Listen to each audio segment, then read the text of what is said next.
चापागाउँ स्थानीयवासी दिलकुमार महर्जनज्यूले हाम्रो वरिष्ठ श्रम संस्कृति पार्टीका वरिष्ठ अगुवा श्रमदाता सुदन किरातीज्यूलाई खादाले सम्मान गरिसक्नु भएको छ।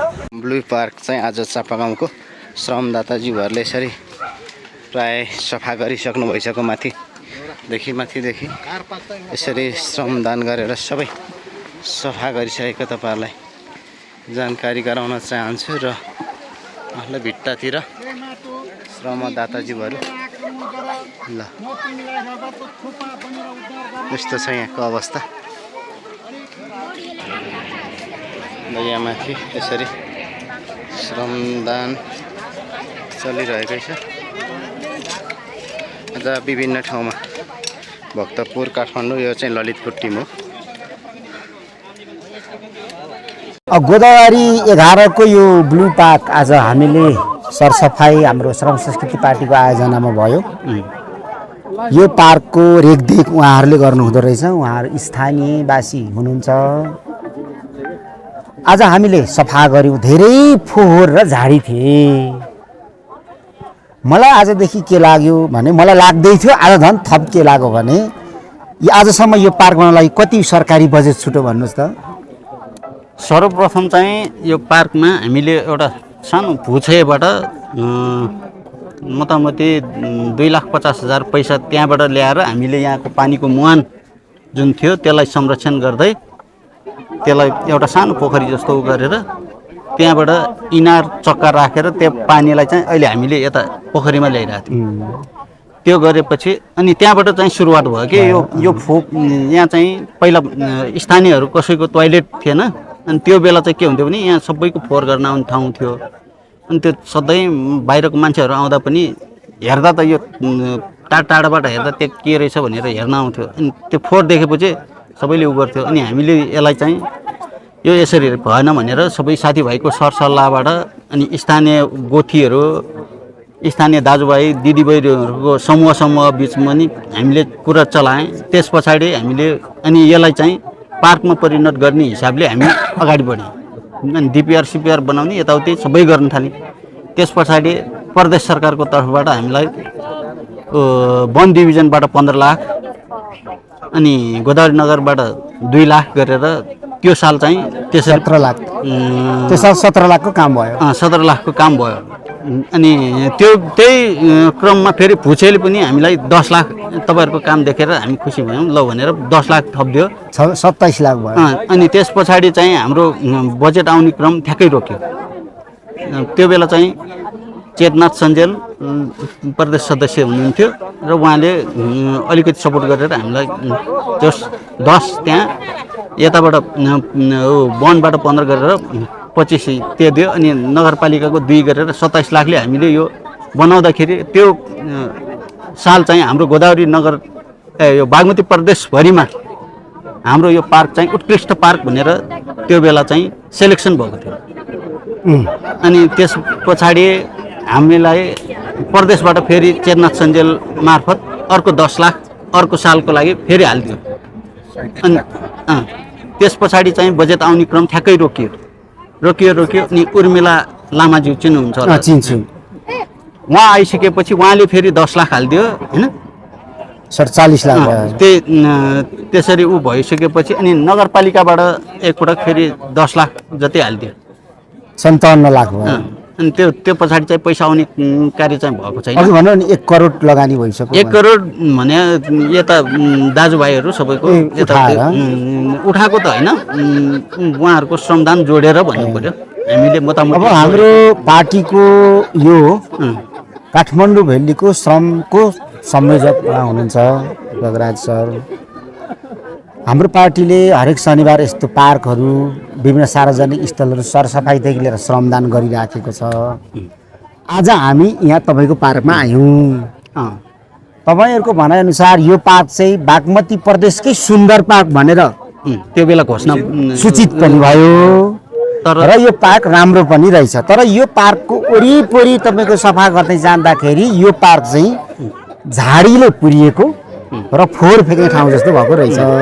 हेर्नु है, भनेपछि 1 करोड लगानी गरेर तपाईँको यो पार्कको यस्तो स्थिति हुन्छ भने यो आवश्यकता र प्राथमिकतामा यो योजना परेन जस्तो लाग्यो के मानिलिउँ मलाई होइन यो यहाँ मात्रै यो देशभरि यस्तो पार्कमा करोडौँ अरबौँ लगानी गरेर पार्कहरू आज झाडिसक्यो देशभरि त्यो चाहिँ मानिलिउँ यो चाहिँ अब देशभरि हामीले अध्ययन गर्नु पर्यो अनुत्पादक क्षेत्रमा जनताबाट उठाएको कर लगाएर अनि पार्कहरूलाई झाडी बनाउने चौताराहरूलाई झाडी बनाउने पर्यटक स्थल भनेर करोडौँ लगानी गरेर त्यसलाई पनि झाडी बनाउने भने त त्यो पैसा कहाँ गयो भन्दा बालुवामा गयो मानिलिउँ यहीँको मात्रै कुरा गर्दा त्यो 1 करोड पैसा चाहिँ जर्सी गाई 1-1 लाखमा 100 किनेको भए 100 जना घर परिवारलाई भात खानु पुग्थ्यो उत्पादनको क्षेत्रमा हामीले लगाउन सकिएन त्यसकारणले अब श्रम संस्कृति पार्टीले अब यस्तो सरसफाइ गरेर हाम्रो पार्टीले चाहिँ के शिक्षा आज मलाई भयो भने सफा मात्रै गरिएर हिँड्यो भने चाहिँ हामी काम गर्ने गराए जस्तो मात्रै हुने भयौँ तर यसलाई तपाईँको चाहिँ कति लगानी भएको यो उपयुक्त थियो कि थिएन आगामी दिनमा यस्तो तपाईँको चाहिँ कार्यक्रमहरू राज्यले गर्ने कि नगर्ने भन्ने कुरा एउटा प्रतिवेदन पनि हामीले बनाउँदै लानुपर्छ जस्तै गाउँमा अहिले हेर्नुहोस् गाउँमा नि एउटा गाउँपालिकामा 18 लाखमा 20 लाखमा 50 लाखमा खनेको फुटबल ग्राउन्डहरू 2टा 3टा 4वटा छ एउटा गाउँपालिकामा हेर्न चाहिँ तर त्यो 1 वर्षभरि त्यहाँ खेलाडीले खेल खेल्दैन भनेपछि हामी खेलकुदको क्षेत्रमा भन्दै पार्कको क्षेत्रमा भन्दै मनोरञ्जनको क्षेत्रमा भन्दै खर्च केमा गर्दैछौँ मान्छेले यहाँ खानु पाएको छैन रोजगार पाएको छैन कमसेकम यति तपाईँको चाहिँ यो पार्क बनिसकेपछि यहाँको 2-4वटा होटल चल्ने यहाँ मान्छे त्यतिकै आउने भएको भए फाइदा हुन्थ्यो होइन तर यो के चाहिँ भयो आइरहेको हो होइन यो पार्क बनिसकेपछि यहाँ लगभग 4वटा पसलहरू थपिया छ अहिले उहाँहरूसँग पनि सोध्नुहोस् होइन मैले चाहिँ के भन्नु खोजेको भने यो चाहिँ एउटा प्रतीक मात्रै भयो यहाँ यो सवाल उठो देशभरि यस्तै छ क्या त्यो त हुन्छ किनभने आधा काम गर्ने छोडिदिने होइन हाम्रो आधा काम गर्ने लगानी गर्दा होइन तपाईँ यहाँकोलाई भनेको होइन क्या यो चाहिँ एउटा प्रतीक मात्रै भयो देशमा हामीले आवश्यकता र प्राथमिकताको आधारमा लगानी गरेको छैनौँ त्यो त राज्यले क्या यो जनताको दोष होइन क्या यहाँको मान्छेलाई के चाहिएको हो के हो आवश्यकता भन्ने हाम्रो अनुसन्धान नै छैन यहाँ जति पनि सम्झाताहरू चाहिँ यो ठाउँमा आएर चाहिँ आफ्नो श्रम दिनुभएको छ तपाईँहरूलाई धेरै धेरै मेरो व्यक्तिगत तर्फबाट धन्यवाद दिन चाहन्छु साथै मेरो टिमको तर्फबाट पनि तपाईँलाई धेरै धेरै धन्यवाद दिन चाहन्छु आज यो ठाउँमा आएर चाहिँ तपाईँहरूले यस्तो तरिकाले चाहिँ सफा गरिदिनु भएको छ कि यहाँको सायद यहाँको जति पनि यहाँका टोल छिमेकहरू एकदमै खुसी हुनुभएको छ जस्तो मेरो मनमा चाहिँ लागेको छ त्यस्तै तरिकाले हामीले यो सरसफाइमा मात्रै हामी चाहिँ अब सीमित रहँदैनौँ हामी चाहिँ एक किसिमले हामी चाहिँ उत्पादनमा हामी जानै पर्ने भएकोले त्यो उत्पादन चाहिँ हामीले त्यो ठाउँ खोजिरहेका छौँ तपाईँहरूलाई यही मेरो अहिले नै म चाहिँ तपाईँहरूलाई चाहिँ अवगत गर्न चाहन्छु हामी सायद अब चाँडै चाहिँ उत्पादनमा हामी जान्छौँ हामीले चाहिँ त्यो ठाउँ खोजिरहेका छौँ त्यसमा पनि हामीले चाहिँ किनभने हामी यो झाडी अथवा फोहोर अब कति टिप्ने अघि हाम्रा वरिष्ठ हाम्रा अगुवा सम्झाता सुदन किराँतीजीले पनि भन्नुभएको थियो कि हामीले यसरी कति चाहिँ गर्ने भन्ने चाहिँ अब उहाँले पनि भन्नुभएको थियो कि ठिक छ हामीले चाहिँ अब उत्पादक साथै हामी चाहिँ केमा जानुपर्छ भने भौतिक संरचना जस्तै भौतिक संरचनामा चाहिँ कहाँ कहाँ के भएको छ तपाईँहरूले कसै कुनै ठाउँमा चाहिँ त्यस्तो किसिमको ठाउँ देख्नु भएको छ भने मलाई चाहिँ जानकारी गराउनु होला म त्यहाँको फिल्ड भिजिट गरेर होइन कुन ठाउँमा के चाहिँ भइरहेछ त्यस्तो तर्फमा पनि हामी जानुपर्छ भन्ने चाहिँ म मेरो चाहिँ एउटा चाहिँ विचार छ तपाईँहरूलाई मेरो विचार चाहिँ तपाईँहरूलाई अहिले चाहिँ भन्न गइरहेको छु त्यही भएर हामीले एउटा भौतिक संरचनामा पनि हामी जानुपर्छ त्यही भएर अब हामीले यो चाहिँ हाम्रो पहिला चाहिँ एकै ठाउँमा हुन्थ्यो तपाईँलाई थाहा छ होइन अहिले चाहिँ जिल्ला वाइज भन्नाले चाहिँ एउटा जिल्ला अथवा नगर वाइज त्यस्तो भइरहेछ आज 3-4 ठाउँमा भएछ श्रमदान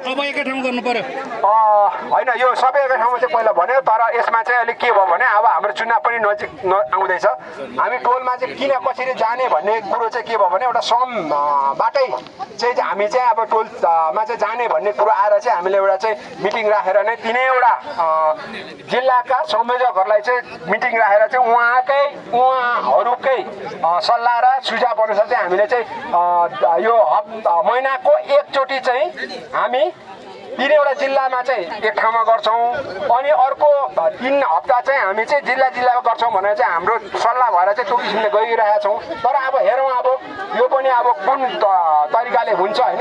हामी एक ठाउँमै गर्ने भने पनि हामी फेरि सल्लाह गर्छौँ, त्यो तरिकाले हामी जान्छौँ। र आज मैले फेरि तपाईँहरूलाई सबैलाई धन्यवाद दिन चाहन्छु। यो ठाउँमा आएर चाहिँ तपाईँहरूले यस्तो चिरिचट्टै तरिकाले सफा गरिदिनु भएको छ।